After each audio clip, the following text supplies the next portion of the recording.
In the world of espionage, there are stories so extraordinary that most people have never heard of them.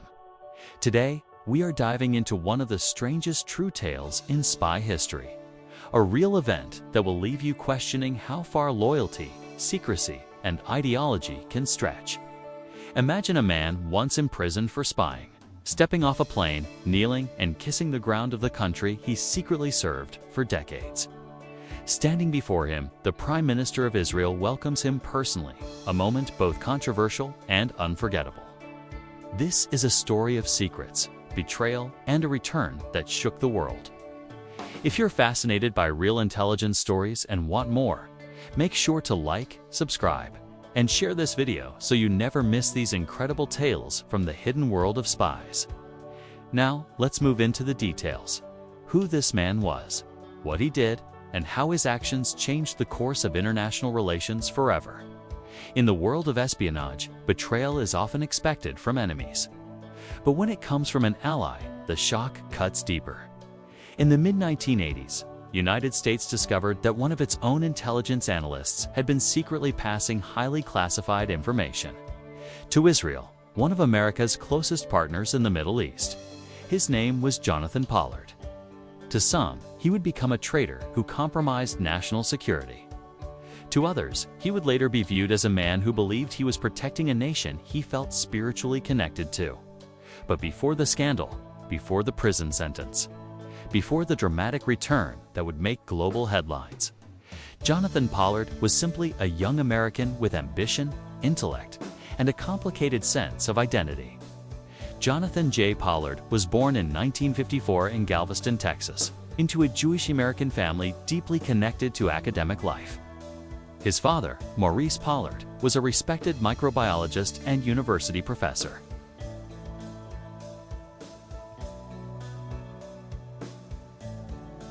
There was nothing in his early childhood that suggested he would one day be at the center of one of the most damaging espionage cases between friendly nations. He grew up in Indiana, attended good schools, and developed an early interest in global politics and the Middle East. Friends from his youth would later recall that he spoke passionately about Israel, often describing it not just as a country, but as a homeland central to Jewish identity. Pollard eventually attended Stanford University, where he studied political science. At Stanford, his fascination with international affairs deepened. He was intelligent, articulate, and ambitious.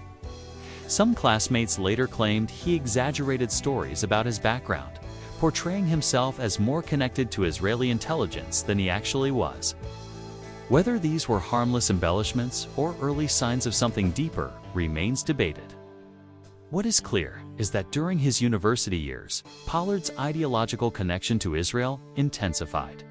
He saw Israel not just as a foreign nation, but as a vulnerable state surrounded by hostile neighbors, a state he believed was not receiving enough support or intelligence from its allies.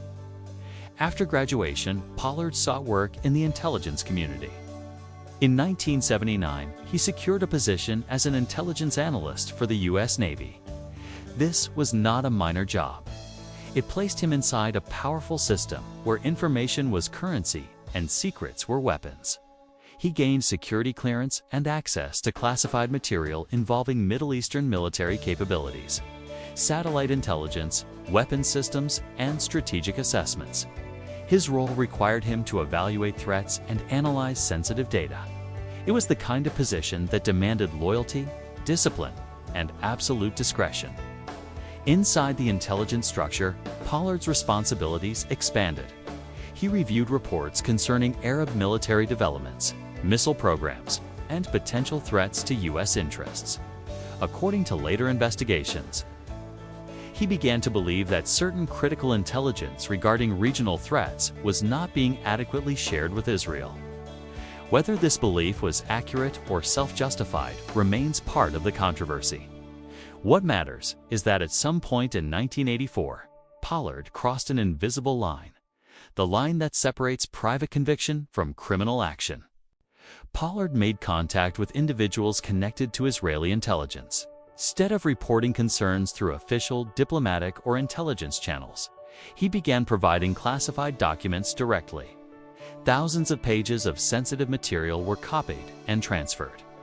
The information reportedly included satellite imagery, signals intelligence, and strategic analysis about Middle Eastern militaries. The scale was significant. This was not a single document passed in a moment of impulse. It became an ongoing operation. In exchange, Pollard received money and gifts. Reports later indicated he was paid tens of thousands of dollars and promised more. Critics would argue this proved financial motivation. Supporters would claim he acted primarily out of ideological conviction and only accepted compensation later. The truth may lie somewhere in between. Espionage cases often blur the lines between belief and benefit. But for us authorities, the motive mattered less than the breach itself. Classified information had left the system without authorization. That alone was enough to trigger alarm. By 1985, suspicion began to build. Coworkers noticed unusual behavior. Large volumes of documents were being accessed and removed for review without clear explanation. Investigators quietly started monitoring activities. Eventually, the evidence became impossible to ignore. The net was tightening, though Pollard may not have fully realized how close it was. When confronted and questioned, he attempted a desperate move. He drove to the Israeli embassy in Washington, D.C., seeking asylum. What happened next would define the collapse of his covert efforts. According to official accounts, he was denied entry. Israeli officials, under pressure and facing diplomatic consequences, did not grant him refuge. Within days, he was arrested by the FBI. The alliance between two nations suddenly faced an internal crisis. It was not an enemy spy caught infiltrating America. It was an American intelligence officer accused of spying for a partner nation. The arrest made headlines across the United States. Trust between intelligence agencies was shaken. Israel initially denied formal responsibility, but later acknowledged the operation had been unauthorized by certain elements. The diplomatic strain was immediate and serious. For the U.S. intelligence community, the damage assessment began. What exactly had been compromised? How many documents had changed hands? What long-term risks had been created? In 1987, Jonathan Pollard pleaded guilty to conspiracy to commit espionage. He expected a lighter sentence as part of a plea agreement. Instead, he received life imprisonment. The severity shocked many observers. Some believed the sentence was intended as a strong message to deter future internal breaches. Others argued it was disproportionate compared to other espionage cases involving allied nations. Inside the courtroom, Pollard stood silent as his fate was sealed. The young analyst who once handled classified reports would now spend decades inside a federal prison. As prison doors closed behind him, the narrative around Pollard began to split into two competing stories. In America, he was largely viewed as someone who violated trust and endangered national security. In parts of Israel, he became a controversial symbol, a man who claimed he acted in defense of the Jewish state. Campaigns advocating for his release slowly gained traction over the years. Israeli leaders from multiple political parties would, at different times, request clemency from U.S. presidents. But at the moment of his sentencing, none of that was certain. There was only confinement, isolation, and the slow passage of time. The Cold War was nearing its final years. The Middle East remained volatile. Intelligence agencies continued their shadow battles. And Jonathan Pollard, once an analyst reading secret briefings, was now prisoner number 09185016, facing life behind bars. This was not the end of the story. It was only the beginning of a saga that would stretch across 3 decades, influence diplomatic conversations between Washington and Jerusalem, and eventually culminate in a dramatic return that would capture cameras around the world. But to understand that return, to understand the moment he would kneel and kiss the ground upon arrival, one must first understand the conflict inside the man himself, an American by birth, a believer in another homeland by conviction. and a figure forever caught between loyalty and betrayal. The question that remains is not simply whether he was a spy. History has already answered that in legal terms. The deeper question is this: can allegiance to identity override allegiance to oath? And when intelligence secrets move in silence, who truly pays the price? By 1984, Jonathan Pollard was no longer simply an analyst reviewing classified material. He had begun crossing lines that most intelligence officers never dare approach. What began as ideological frustration, a belief that Israel was not receiving critical intelligence, evolved into deliberate action.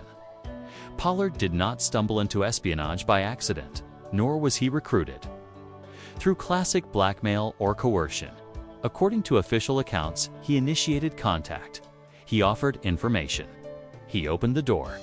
The first confirmed connection between Pollard and Israeli handlers reportedly took shape through individuals linked to Israeli scientific and intelligence circles operating in the United States.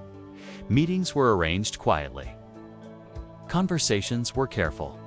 At first, it may have felt like a patriotic exchange in his own mind, an ally helping an ally.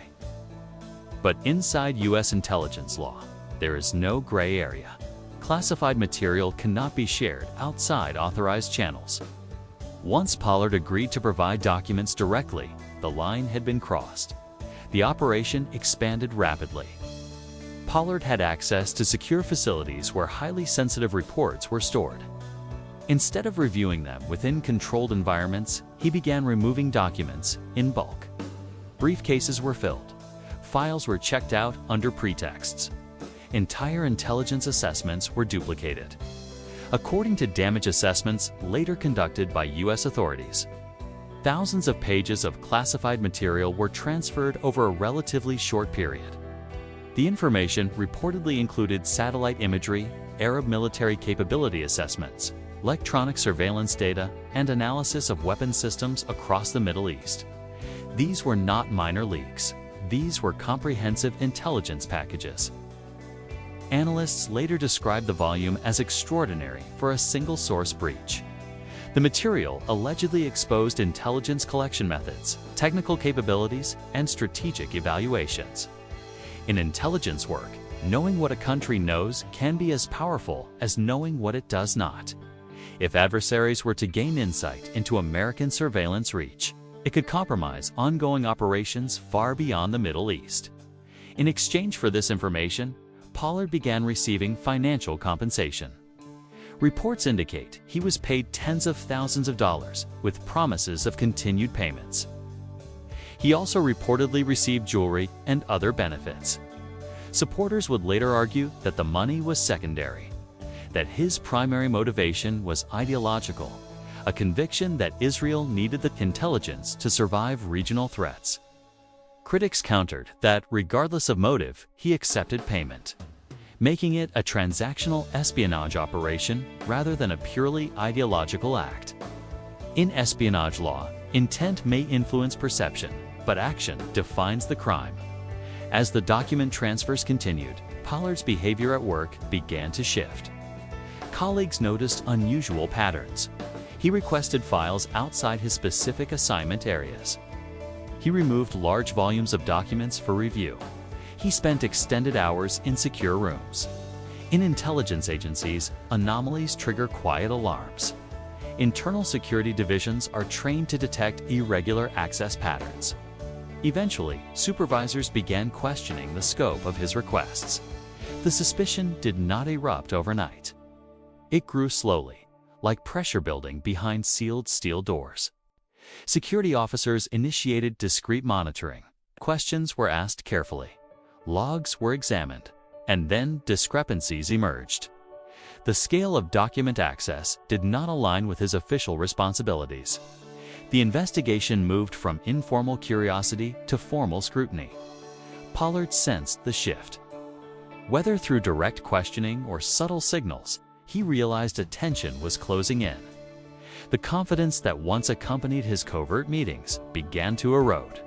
Intelligence officers understand the consequences of internal betrayal better than anyone.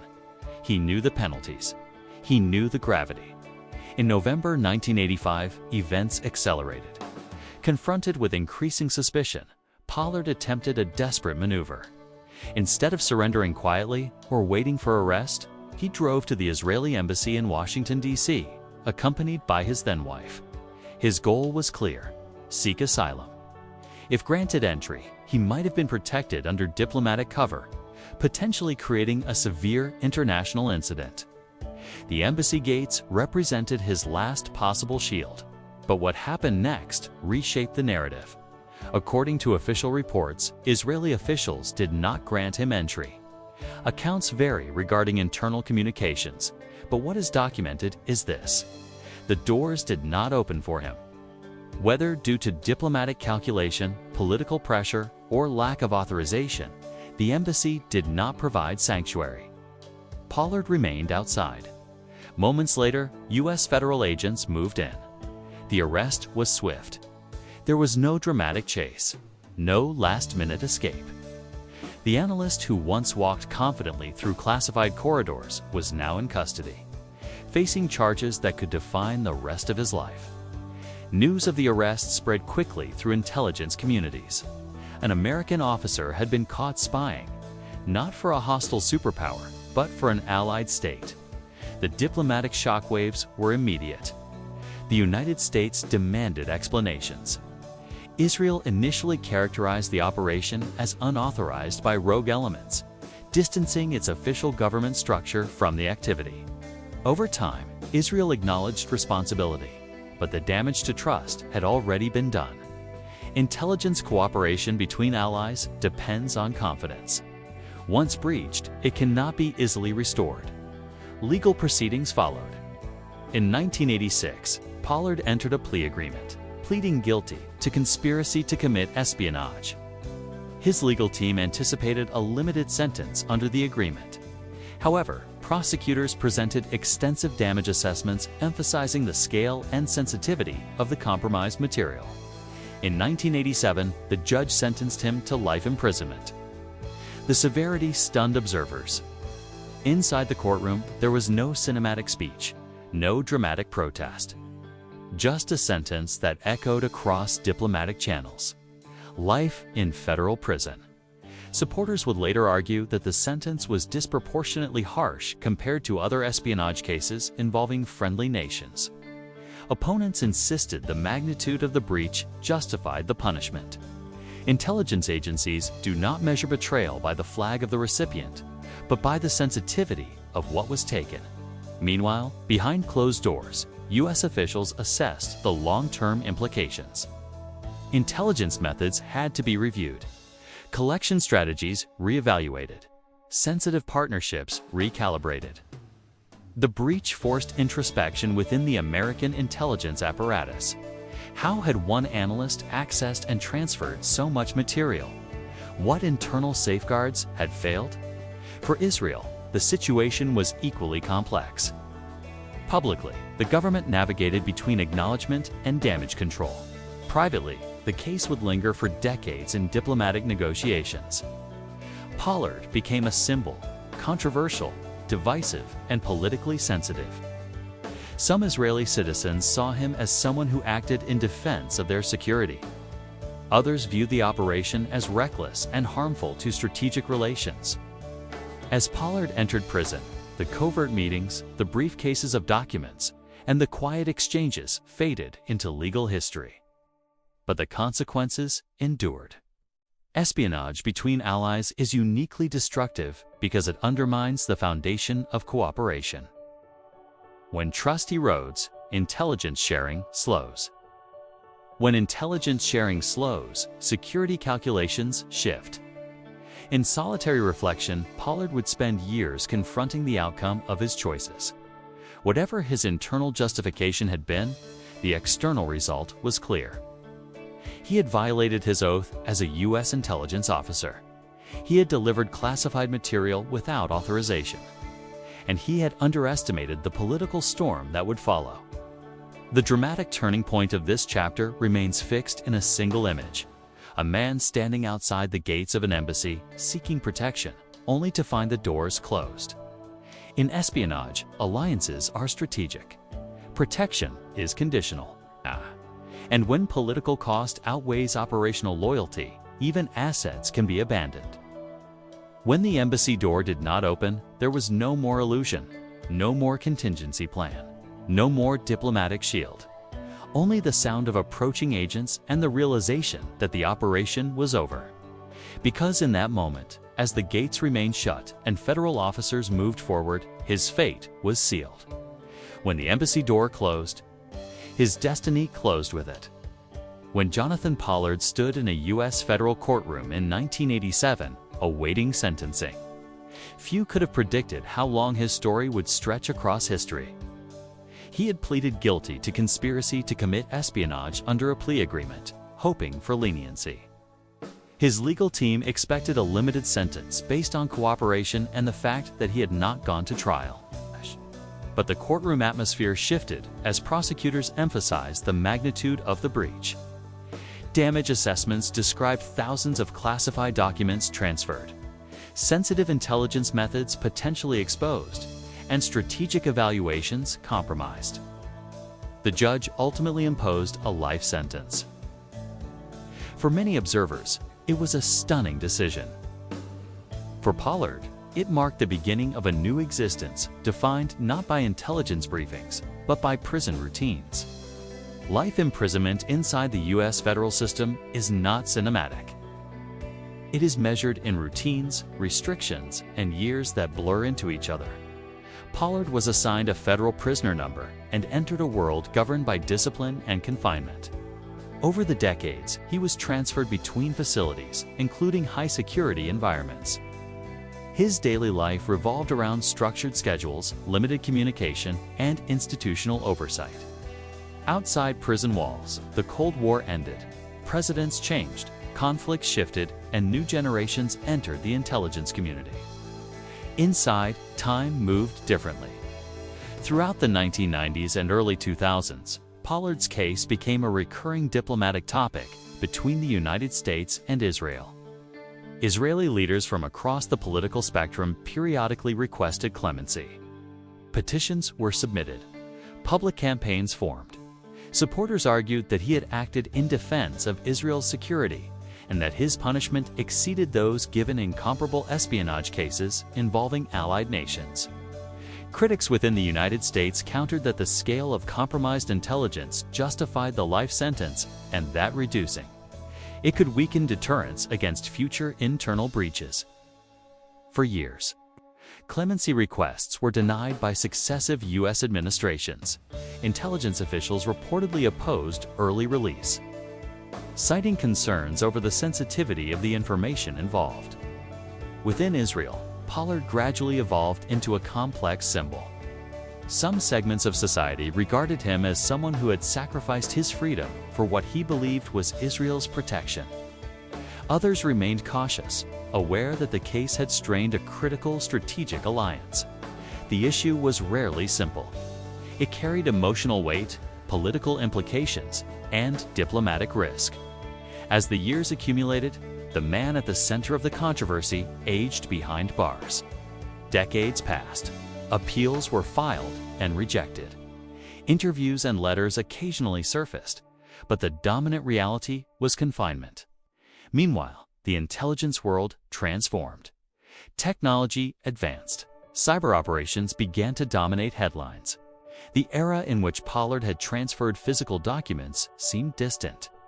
Yet his case remained a reference point in discussions about insider threats and intelligence security. In November 2015, after serving 30 years in prison, Pollard was released on parole under U.S. law governing sentences imposed before certain reforms.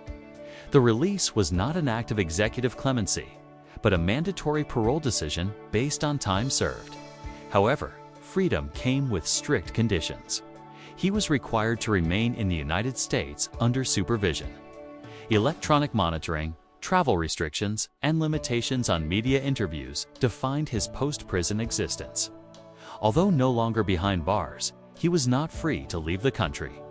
The announcement of his release reignited debate. In Israel, some welcomed the news as the end of a prolonged chapter. In the United States, reactions were mixed. For intelligence professionals, the case remained sensitive. The broader public, however, had largely moved on to new geopolitical concerns. Pollard, once a headline-dominating figure, now re-entered a world that had dramatically changed during his imprisonment. For 5 additional years, he lived under parole restrictions in the United States. During that period, diplomatic discussions quietly continued. Supporters in Israel awaited the expiration of travel limitations. Finally, in 2020, his parole conditions concluded, removing the barrier that had prevented him from leaving American soil. After 35 years since his arrest, the path to Israel was open. In December 2020, Jonathan Pollard boarded a flight to Israel. Cameras gathered, media outlets prepared coverage. The moment carried symbolism far beyond a standard relocation. For his supporters, it represented a long-delayed homecoming. For critics, it remained controversial. When the aircraft touched down at Ben Gurion Airport, the scene unfolded under intense attention. As he descended the steps of the plane, Pollard paused. Then he knelt and kissed the ground. The gesture was deliberate and emotional, a symbolic act expressing gratitude and identification with the land he had long claimed to serve in spirit. Photographs captured the moment. The image circulated globally. A man once imprisoned for spying, now bowing to the soil of the country he had aided decades earlier. Present at the airport was Israeli Prime Minister Benjamin Netanyahu. The meeting was public and unmistakable. Netanyahu welcomed Pollard upon arrival, describing the moment as the end of a long ordeal. The visual carried diplomatic resonance. A former U.S. intelligence analyst convicted of espionage was being formally received by the leader of the nation for which he had spied. For supporters, it was vindication. For critics, it was uncomfortable symbolism. The airport scene became the defining image of the final chapter. There were no prison bars, no courtroom benches, only a runway, flashing cameras, and a gesture of return. Pollard and his wife later visited significant national sites, reinforcing the narrative of arrival and belonging.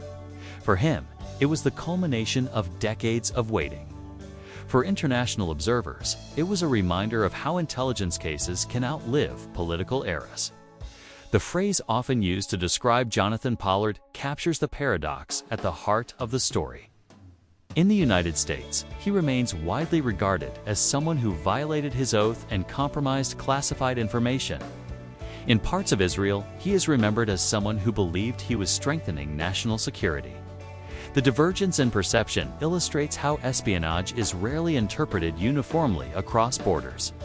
Time has softened some of the immediate diplomatic tensions, but the case still appears in academic discussions about insider threats, intelligence, ethics, and allied trust.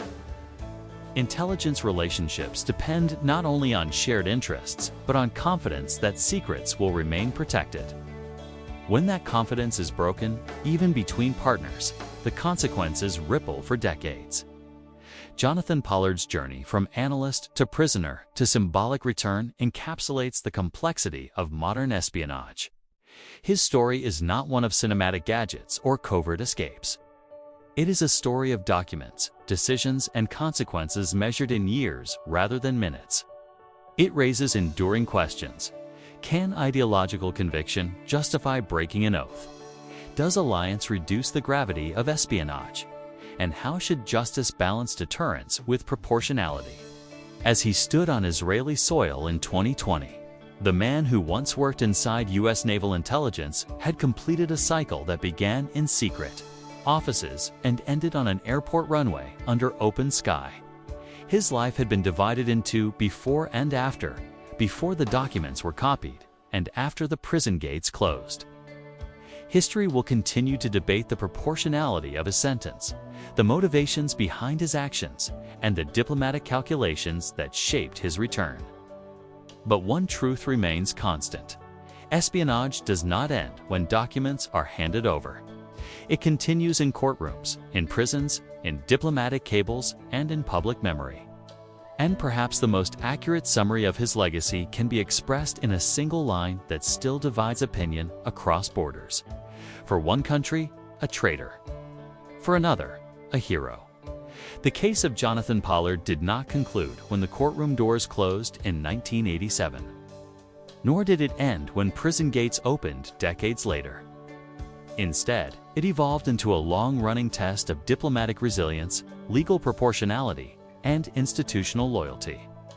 What began as the actions of a single U.S. naval intelligence analyst became one of the most controversial espionage cases between allied nations in modern history, forcing policymakers, legal scholars, and intelligence professionals to confront uncomfortable questions about trust inside alliances. When Pollard was arrested in 1985 for passing classified information to Israel, the geopolitical impact was immediate because espionage between enemies is expected, but espionage between allies destabilizes the very foundation of cooperation. At the time, the United States and Israel maintained close military coordination and intelligence sharing. Yet this case exposed a critical reality. Alliances reduce suspicion, but they do not eliminate national self-interest. Israel initially described the operation as unauthorized, but later formally acknowledged responsibility and granted Pollard citizenship, a move that deepened the diplomatic strain. From Washington's perspective, the breach was not simply about documents. It was about confidence in intelligence sharing agreements that rely on strict boundaries and mutual restraint. Despite the shock, the broader U.S.-Israel strategic alliance endured and even expanded in the decades that followed, demonstrating that geopolitical alignment can survive crises even when intelligence trust suffers. Joint defense systems, regional coordination, and military cooperation continued to grow, particularly amid shifting Middle Eastern dynamics. However, within intelligence institutions, the Pollard case became a cautionary benchmark, reinforcing the understanding that insider threats can emerge not only from greed, but from ideology and identity. The alliance survived, but the psychological architecture of trust was permanently altered. Was the life sentence given to Jonathan Pollard in 1987 a just punishment or a drastic overreaction? This question sits at the heart of one of the most polarizing espionage cases in modern history. Pollard, an American intelligence analyst, spied for an Al-Ariz Riyadh, a traditional enemy. He pleaded guilty and cooperated with the investigation. For many, this context makes his life sentence seem excessive. But critics point to the sheer volume of secrets he handed over. Thousands of classified documents were compromised, and a secret memo from the Secretary of Defense at the time, Caspar Weinberger, reportedly detailed the immense damage to national security. This memo heavily influenced the judge's decision to impose the maximum sentence. It raises a fundamental question for espionage cases. Should the punishment be based on intent and the relationship with the other country, or should it be based solely on the potential damage and the need to deter others? Pollard served 30 years before his parole in 2015, but his release didn't end the debate. To some, those 3 decades sent a clear and powerful message. Betraying your country's trust has severe consequences. To others, it was a sign of outdated Cold War thinking, an overly rigid response. The disagreement persists because in cases like these, much of the evidence remains classified. The public never gets the full picture, making a true consensus almost impossible to reach. What drove him to do it? This is where the story gets even more complicated. The case doesn't fit a simple narrative. Pollard received money and expensive gifts for the secrets he provided, which makes it hard to see him as purely driven by ideology. However, he has always maintained that his primary motive was to protect Israel, claiming the U.S. was withholding vital intelligence from its ally. Modern intelligence experts suggest that insider threats are rarely about just one thing. It's often a mix of factors: ideology, money, ego, and personal grievances. In Pollard's case, his strong identification with Israel appears to have coexisted with financial incentives, showing how personal justifications can blend with tangible rewards. You might think a case from the 1980s is just a history lesson, but the Pollard affair is more relevant than ever. Back then, Espionage meant physically carrying documents out of a secure facility. Today, we live in a digital world. Our intelligence agencies rely on vast, interconnected databases. Cases like Edward Snowden and Chelsea Manning prove that even with sophisticated monitoring, a single insider can leak an enormous amount of data. Agencies now use behavioral analytics, financial monitoring, and advanced software to detect anomalies. But the one thing they can't fully control is the human element, the most unpredictable variable in national security. In our current era of deep ideological divides and complex global identities, people can feel torn between their loyalty to an institution and their personal beliefs. This is why the lessons from the Pollard case are so enduring. Intelligence sharing between allies isn't just about common goals. It's built on a foundation of disciplined internal loyalty. When that loyalty breaks, the fallout goes far beyond a prison sentence. It can strain diplomatic ties, shape public opinion, and leave a scar on historical memory for decades to come. Ultimately, the US-Israel alliance survived the Pollard affair. But it definitely tested its limits and forced both sides to be more cautious. The case ignited a fiery debate about justice that has never been resolved. It showed that spying between friends has its own unique and damaging consequences. Most importantly, it was a stark reminder of how fragile the architecture of trust can be when secrets are shared without permission. The core questions remain unanswered.